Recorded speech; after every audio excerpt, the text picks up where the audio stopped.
नमस्कार, मैं दीपक शर्मा, मेरे यूट्यूब मंच पर आपका स्वागत है। दोस्तों, क्या बिहार का चुनाव पैसे के दम पर लूट लिया गया? और क्या चुनाव आचार संहिता लगने के सिर्फ 1 घंटे पहले 14,000 करोड़ रुपए का इंतजाम किया गया और चंद सेकंड में यह पैसा, यह रकम लाखों महिलाओं के खाते में ट्रांसफर कर दी गई? और ये जब घपला हो रहा था, ये जब अंधेर गर्दी हो रही थी, उस वक्त जब राहुल गांधी ने, तेजस्वी यादव ने फोन किया, शिकायतें करी चुनाव आयोग से कि ये क्या हो रहा है, उस वक्त, उस इंपॉर्टेंट समय में शाह साहब के खास मुख्य चुनाव आयुक्त मिस्टर ज्ञानेश कुमार कानों में रुई डालकर बैठ गए। कुछ नहीं सुना उन्होंने, सब कुछ अनदेखा कर दिया। अब दोस्तों, सवाल सिर्फ बिहार में घपले की नहीं है।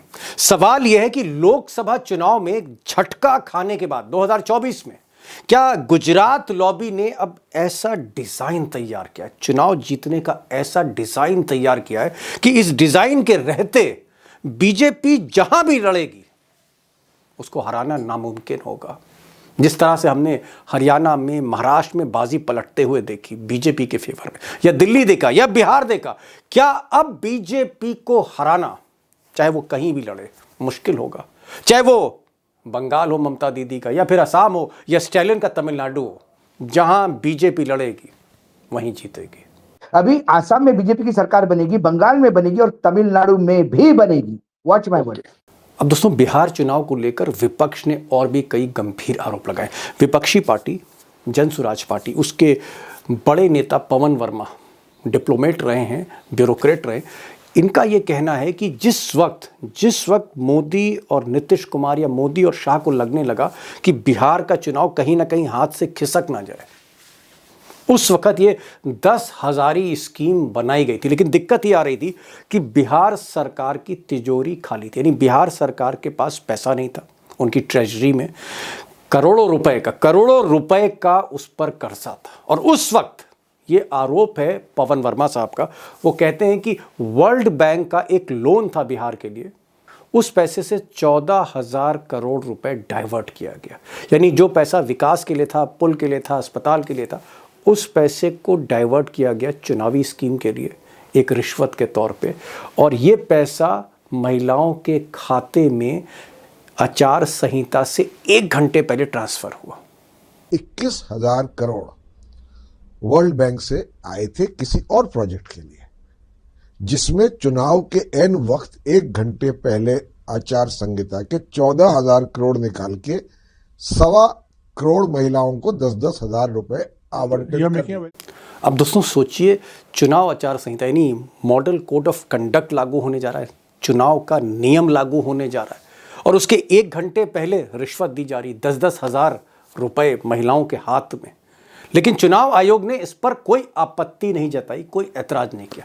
इससे बढ़कर भी बात यह है कि जब आचार संहिता लागू हो गई, चुनाव चलने लगा, प्रचार होने लगा, वोटिंग के दिन करीब आ गए, वोटिंग होने लगी, तब भी पैसा हर हफ्ते बाकी बची महिलाओं के खाते में जाता रहा। यानी दिन दहाड़े लूट हो रही थी आचार संहिता की, फिर भी आयोग चुप था। सुनिए राजीव रंजन जी को, सुनिए, इलेक्शन के एक्सपर्ट हैं और अक्सर चुनाव में फील्ड में रहते हैं। राजीव रंजन साहब, जब model code of conduct Bihar में लागू है तो डेट वाइज वो सरकार हर फ्राइडे को महिलाओं के खाते में कुछ 10, कभी 10 लाख महिलाओं के खाते में, कभी 20 लाख में, हर हफ्ते हर फ्राइडे को चुनाव चलने के दौरान महिलाओं के खाते में पैसे पड़ रहे हैं और चुनाव आयोग चुप है। अब दोस्तों, ज्ञानेश कुमार जो अमित शाह के खास हैं, अमित शाह के गृह मंत्रालय में वो सचिव थे, उसके बाद अमित शाह ने जो एक नया मंत्रालय, सहकारिता मंत्रालय बनाया, उसमें ये मंत्रालय के सचिव थे। जब ये रिटायर हुए तो अमित शाह और मोदी ने मिलकर इनको चुनाव आयुक्त बना दिया। उसके बाद ये मुख्य चुनाव आयुक्त हो गया, प्रमोशन हो गया। सवाल इस बात का है कि ज्ञानेश कुमार जो कर रहे थे अपने मास्टर्स के लिए, वो बहुत मुझे चौंकाता नहीं है, क्योंकि वो बनाए ही इसलिए गए थे। लेकिन जो इससे भी चौंकाने वाली बात है, जहां मेरा बहुत ही सख्त एतराज है, कि जब यही स्कीम्स, यही लाभार्थी स्कीम्स, यही योजनाएं जब गैर भाजपा सरकारें लेके आई, यानी जहां बीजेपी का चीफ मिनिस्टर नहीं है, उन राज्यों में जब ऐसी स्कीम्स लॉन्च करी गई या चुनाव के दौरान उसकी किस्त बंटनी थी, पुरानी स्कीम्स थी, उसको चुनाव आयोग ने ना सिर्फ रोका बल्कि नोटिस दिया कि अगर आपने ये स्कीम लागू करी या आपने पैसा बांटा, लैपटॉप बांटा चुनाव के दौरान, चुनाव के समय, तो एक्शन होगा, कार्रवाई होगी। और वो सारी स्कीम्स रोक दी गई। अब दोस्तों, ये जो मैं बात कह रहा हूं, मैं हवा में नहीं कह रहा हूं। अगर आप आंकड़े उठाकर देखिए, और ये आंकड़े सारे के सारे 2014 के बाद हैं। मैं इंदिरा गांधी, अटल बिहारी वाजपेयी, नरसिम्हा राव के टाइम की बात नहीं कर रहा हूं। मैं इन्हीं प्रधानमंत्री मोदी के कार्यकाल की बात कर रहा हूं, जब ये चुनाव आयुक्त नियुक्त कर रहे थे, तब की मैं बात कर रहा हूं। मिसाल के तौर पर 2017 मोदी जी प्रधानमंत्री बने, 3 साल हो गए थे। उस वक्त अखिलेश यादव ने एक स्कीम लॉन्च करी, समाजवादी स्मार्टफोन। लेकिन इस स्कीम को चुनाव आयोग ने कहा कि यह आचार संहिता का उल्लंघन है, आप बेईमानी कर रहे हैं, इसको रोकिए, और उस स्कीम को रोक दिया गया। 2019 में बीजू जनता दल के नवीन पटनायक भी एक स्कीम लाए, कालिया, उसमें भी इस तरह की योजना थी, कैश ट्रांसफर था, उसकी किस्तें रोक दी गई। 2019 में ममता बनर्जी कृषक बंधु स्कीम लाती हैं, और उस स्कीम को भी रोक दिया जाता है चुनाव के समय में। यही नहीं, 2021 में फिर वो एक राशन स्कीम लाती हैं, और इलेक्शन कमीशन कहता है कि नहीं, ये तो नई स्कीम है, ये आप इलेक्शन से पहले कैसे ला सकती हैं, उसको भी रोका गया। 2023 में तेलंगाना में बीआरएस की सरकार थी, चंद्रशेखर राव की सरकार थी, राइथू बंधु स्कीम थी, परमिशन जो है रद्द कर दी गई। सारे पेमेंट्स इलेक्शन कमीशन ने हॉल्ट कर दिए। कब की बात है? 2023 की बात। मोदी जी प्रधानमंत्री थे और आपके अमित शाह गृह मंत्री थे। 2023 की आप राजस्थान की स्कीम देख लीजिए, कांग्रेस की, उसमें भी फ्री स्मार्टफोन योजना थी, डिस्ट्रीब्यूशन स्टॉप्ड, और मॉडल कोड ऑफ कंडक्ट में इलेक्शन कमीशन ने कहा कि आप आचार संहिता का उल्लंघन कर रहे हैं, उसको रोक दिया गया। इसी तरह से एक कांग्रेस की 2023 में पेंशन स्कीम थी, थोड़ा पेंशन एक्स्ट्रा पेमेंट देना था, उसको भी रोक दिया गया। 2024 में भी कांग्रेस की एक सरकार थी, वहां पर उनकी स्कीम थी राइथू भरोसा, ये स्कीम थी, इसका फाइनल इंस्टॉलमेंट रोका गया। यानी जहां जहां गैर बीजेपी सरकारें थी, वो जब इस तरह की स्कीम लेके आई तो कहा कि कानून का उल्लंघन है, एक्शन लिया जाएगा, और उनको जबरदस्ती रोका गया, और वो रुक गई। दोस्तों, सरकार कोई खेल कर रहे और इलेक्शन कमीशन उसमें शामिल सा दिखे तो आप कर क्या सकते। सवाल इस बात का है कि क्या देश की सबसे बड़ी अदालत सुप्रीम कोर्ट, उसके चीफ जस्टिस, क्या इस मामले में हस्तक्षेप करेंगे?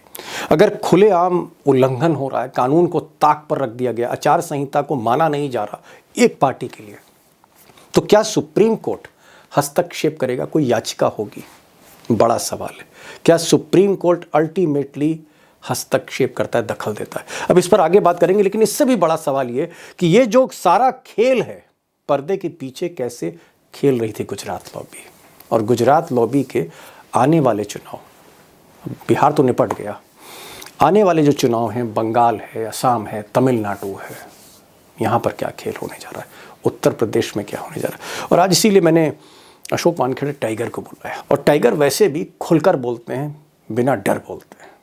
टाइगर, इधर हम देखते हैं, जो आप स्क्रीन पे जो स्कीम्स देख रहे हैं, चाहे वो 2017 की अखिलेश की स्कीम हो, या उड़ीसा में बीजू जनता दल की स्कीम हो, या फिर कृषक बंधु स्कीम हो ममता बनर्जी की, या फिर 2023 में फिर तेलंगाना की स्कीम हो, एक लंबी लिस्ट है जो आप स्क्रीन पर देख रहे हैं। जो भी स्कीम गैर भाजपा सरकार लेके आई, इलेक्शन कमीशन ने ना सिर्फ डराया बल्कि नोटिस दे दिया कि इसको तुरंत रोकिए, आप चुनाव आचार संहिता का उल्लंघन कर रहे हैं, आप पर एक्शन लिया जाएगा। और जब अमित शाह मोदी पैसा बांटते हैं, वो भी चुनाव के बीचों बीच, इधर वोटिंग इधर पैसा, और वो भी 10-10 हजार रुपए, तो ज्ञानेश कुमार चुप हो जाते हैं, उनके होठ सिल जाते हैं, आंखों में पट्टी बन जाती है, कान भी बंद कर लेते हैं, ना शिकायत सुनते, ना कोई एक्शन लेते हैं। तो ये तो खुला खेल फरुक्काबादी है टाइगर। देखिए दीपक भाई, जो योजनाएं का जो स्क्रीन पे आपने दिखाई अभी, और ये 2017 से लगातार, सारी 2023 में तो कई चुनाव हुए हैं, 2024 में जब भी चुनाव आयोग ने इन योजनाओं को रोका, शायद एक शब्द ना सत्ता पक्ष के कोई विरोध में आया कि आपने क्यों रोका, ना किसी मीडिया ने कोई सवाल पूछा, क्योंकि आचार संहिता की एक परंपरा है। हमारे देश में एक आचार संहिता है, code of conduct. Code of conduct के तहत चुनाव प्रोसेस शुरू होने के बाद कोई ट्रांसफर नहीं हो सकते, मतलब जी तबादले नहीं हो सकते, कोई पैसा ट्रांसफर नहीं हो सकता। जो भी घोषणाएं होगी वो आपके घोषणा पत्र का हिस्सा होती है, जो आने वाले सरकार तय करेगी। जी लेकिन पुरानी योजनाएं भी रोकी जाती है वहीं पर। कोई भी, जी यहां तक देखा हमने कि मायावती जी ने जो गार्डन्स बनाए थे, उसमें जो जी काशीराम जी की स्टैचू था, मायावती का मूर्तियां पुतला लगाई था, थी। हाथी थे, तो हाथी पे कवर कर दिया गया था क्योंकि उनका सिंबल हाथी था। इंदिरा गांधी जी ने कोई बहुत बड़ा काम नहीं किया था। एक अधिकारी रैली में चला गया था और वो रैली का स्टेज का खर्चा सरकार ने उठाया था। तो इंदिरा गांधी जी जैसे ताकतवर प्रधानमंत्री को भी चुनाव आयोग ने नकेल डाल दी थी और इतिहास बदल दिया। लेकिन तब चुनाव आयोग हुआ करता था। चुनाव आयोग जब विपक्ष की सरकारों को देखता है तो चुनाव आयोग की परंपरा को याद रखता है। वो पुराने सारे अपने जितने भी जी पुराने चुनाव आयुक्त है, सेशन साहब से लेके सेशन सबकी बन जाता है, परंपरा को, सेशन बन अपोजिशन के लिए जाता है, सेशन है सब सेशन है। और और बीजेपी के लिए जैसा कंसेशन है। कंसेशन नहीं, बीजेपी के लिए वो बीजेपी का प्रकोष्ठ बन जाता है। वो ओ चुनाव लड़ता है, वो विपक्ष को घेरता है, विपक्ष की खिल्ली उड़ाता है, विपक्ष के सवालों के जवाब नहीं देता, विपक्ष के दिए हुए एप्लीकेशंस को रद्दी के टोकरी में डालता है। विपक्ष कुछ कहेगा तो गाना गाता है, कुछ तो लोग कहेंगे, लोगों का काम है कहना। और जब सत्ता पक्ष की तरफ से कोई बात आती है तो एक ओबीडियंट सर्वेंट करके उसको एग्जीक्यूट करता है। क्या हुआ, ये जो मनी ट्रांसफर का केस हुआ, थोड़े हमारे दर्शक कंफ्यूज हो गए होंगे इनको। जी मनी ट्रांसफर का जो महिलाओं के लिए एकाएक 15 दिन के अंदर तय हो गया कि 10,000 रुपए हर महिला को देना है। तो कितने महिला देना है, तो लाभार्थियों की एक सूची तैयार की गई जो 1,21,00,000 महिलाओं की थी। Oh my God. तो पहला पहला 75 लाख महिला के अकाउंट में पैसा ट्रांसफर आदरणीय प्रधानमंत्री मोदी जी ने पटना में एक बड़ा इवेंट करके किया, क्योंकि ये इवेंट जीवी लोग हैं। नीतीश कुमार को लगा उन्होंने इवेंट किया, मैं रह गया। उन्होंने अगले हफ्ते एक इवेंट किया, उसमें 25 लाख महिलाओं के अकाउंट में पैसा ट्रांसफर हो गया, 1 करोड़ हो गया। अब बचा जी था 21 लाख महिलाओं के अकाउंट में पैसा ट्रांसफर करना। जिस दिन चुनाव आयोग की प्रेस कॉन्फ्रेंस थी और आचार संहिता लागू करनी थी, उसके 2 घंटे पहले 21 लाख महिलाओं के अकाउंट में पैसा ट्रांसफर हो गया। ठीक है, चुनाव आयोग के लिए ठीक है कि भैया आचार संहिता लागू नहीं हुई थी, कर दिया। जब चुनाव शुरू हो गए तब नीतीश कुमार की गवर्नमेंट को पता पड़ा कि 30 लाख महिलाएं और लाइन में हैं। वो नाराज नहीं होनी चाहिए, तो चलते चुनाव में 10-10 लाख महिलाओं के अकाउंट में, ऐसे 30 लाख महिलाओं के अकाउंट में फिर पैसा ट्रांसफर हुआ। ऑब्जेक्शन उस 30 लाख महिलाओं पे है कि चलते चुनाव में कैसा पैसा ट्रांसफर हो सकता है। वो योजना थी, आपने चुनाव घोषणा करने के 2 घंटे पहले तक जो हुआ वो हुआ, लेकिन एक बार आचार संहिता लागू हो गई उसके बाद तो चुप रहना था। लेकिन सरकार ने फिर भी 10-10 लाख महिलाओं के अकाउंट में तीन बार 30 लाख महिलाओं के अकाउंट में पैसा ट्रांसफर किया चलते चुनाव में। और एक पैसा तो 7 तारीख को ट्रांसफर हो गया जब 11 तारीख को वोटिंग था। जी तो इसके ऊपर जब ऑब्जेक्शन उठाया तो उन्होंने कहा नहीं ये जायज है। यदि ये जायज है तो फिर टीडीपी का नाजायज थी, समाजवादी पार्टी क्या नाजायज थी, कांग्रेस का नाजायज थी, डीएमके का नाजायज थी। फिर 2017 से लेके कम से कम आपने 9 केसेस सामने 2024 रखे हैं, जी 2024 तक। इन 5 साल में ये लोग कहां गलत थे जो आपने उनको रोका, और वो गलत नहीं थे तो फिर रोका क्यों?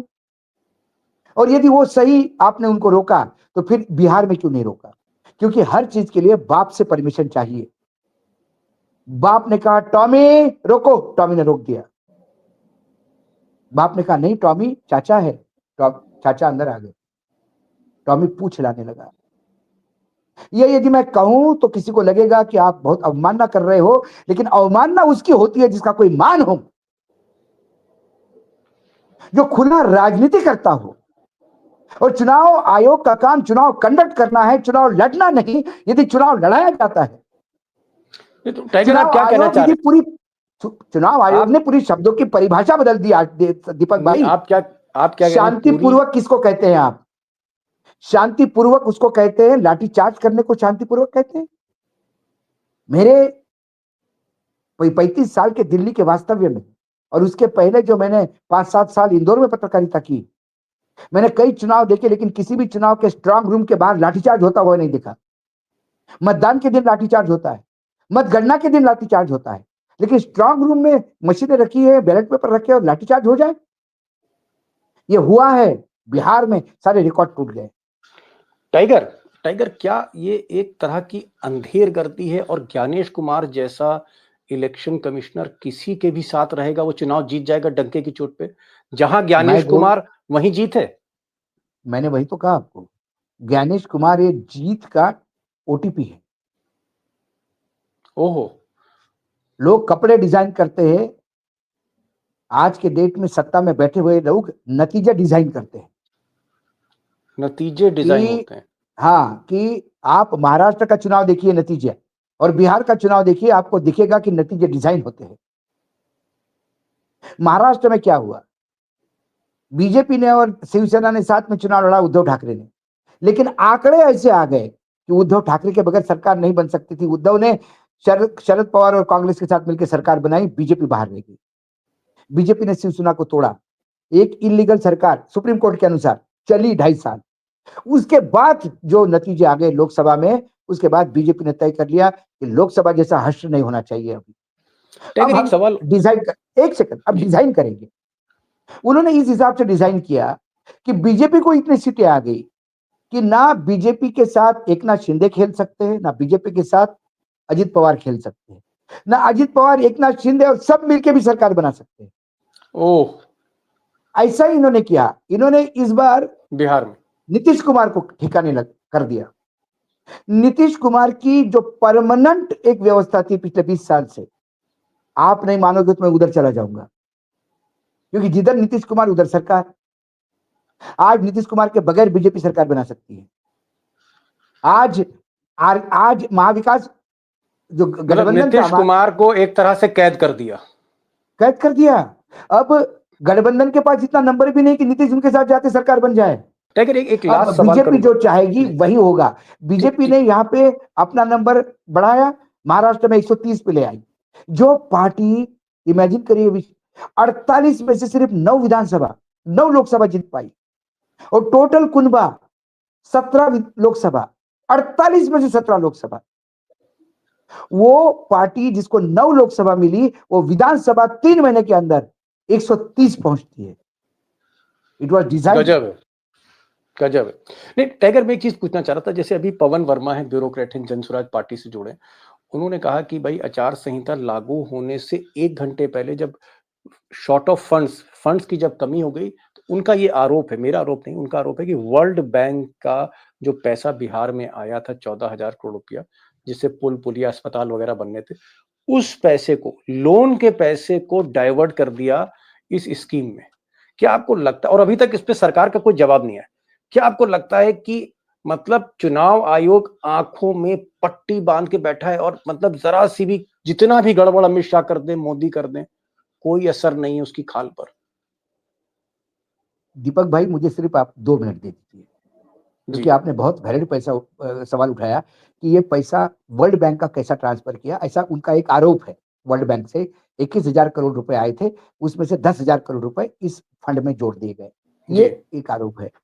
ये आरोप में सत्यता कितनी है, ये तो वो बोल रहे थे कागज आगे तो बताएंगे, लेकिन मैं आपको थोड़ा एक मिनट में आप खाका बताता हूँ। 1 मिनट, हाँ ठीक है, चलिए 1 मिनट दीजिए। एक मिनट में, इसलिए क्योंकि बिहार का जो टोटल ये है बजट, उसका थोड़ा सा अपन देखें। बिहार का टोटल कर्जा बिहार पे 4.06 लाख करोड़ है, जिसका 63 करोड़ रुपए रोज का ब्याज जाता है। 63 करोड़ रुपए रोज ब्याज। बिहार की जो इनकम है, टोटल बिहार का रेवेन्यू 2025 के बजट में, जो ऑनगोइंग बजट चल रहा है, फाइनेंशियल जो ईयर जो चल रहा है, इसकी बात कर रहा हूं मैं, लेटेस्ट आंकड़ा, टोटल रेवेन्यू जो है वो एक्सपेक्टेड है, प्रोजेक्टेड है 2.45 लाख करोड़, और खर्चा है 3.49 लाख करोड़। 1 लाख करोड़ का डेफिसिट है। मतलब 4 लाख 2.5 लाख करोड़ की आमदनी, 3.5 लाख करोड़ का खर्चा। 1 लाख करोड़ का आपके पास पहले ही घाटा है बजट में, घाटा है ना। उसके बाद 4 लाख करोड़ आपके ऊपर लोन है, तो घाटे को तो मैं हमेशा कर्ज में जोड़ता हूं, तो 5 लाख करोड़ हो गया। आपके पास टोटल खर्चा जो है आपका 42% आपका टोटल इनकम जितना है, उसमें से 42% 1,08,94 करोड़ प्रिसाइजली ये सिर्फ सैलरी, पेंशन और इंटरेस्ट देने में जाता है।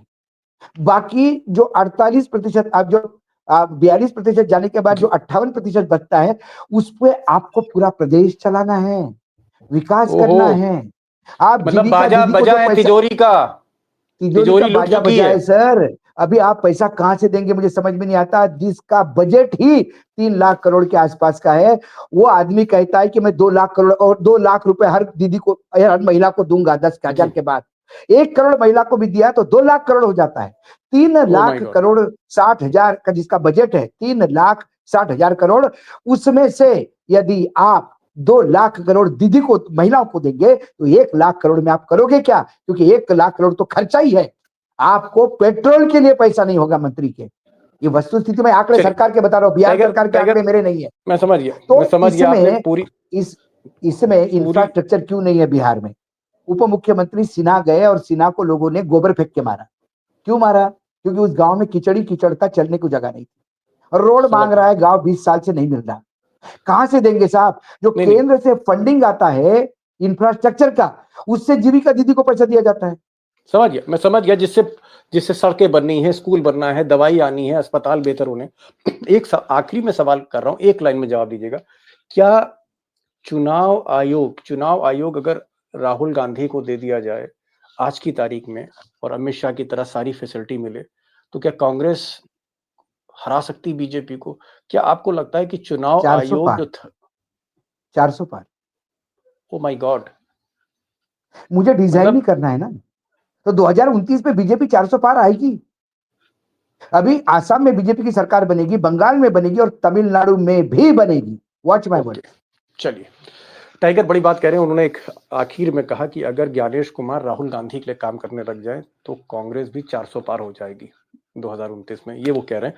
और उनका एक और बड़ा संकेत, पोल तो उन्होंने बिहार की खोली थी सारी, एक और बड़ा संकेत कि पश्चिम बंगाल यानी दीदी का गढ़ बंगाल, फिर असम, उसके बाद तमिलनाडु स्टैलिन का गढ़, ये भी बीजेपी जीतने जा रही, क्योंकि जो नतीजे हैं वो कोरियोग्राफ किए जा रहे हैं। कोरियोग्राफ का मतलब अपनी मर्जी के हिसाब से उनको डिजाइन किया जा रहा है। ऐसा डिजाइन किया जा रहा है कि किंग और किंग मेकर दोनों बीजेपी। रावण नाम का एक राक्षस था, वो अपने बेटे को आज मतलब जीवित रखना चाहता था, अमर रखना चाहता था।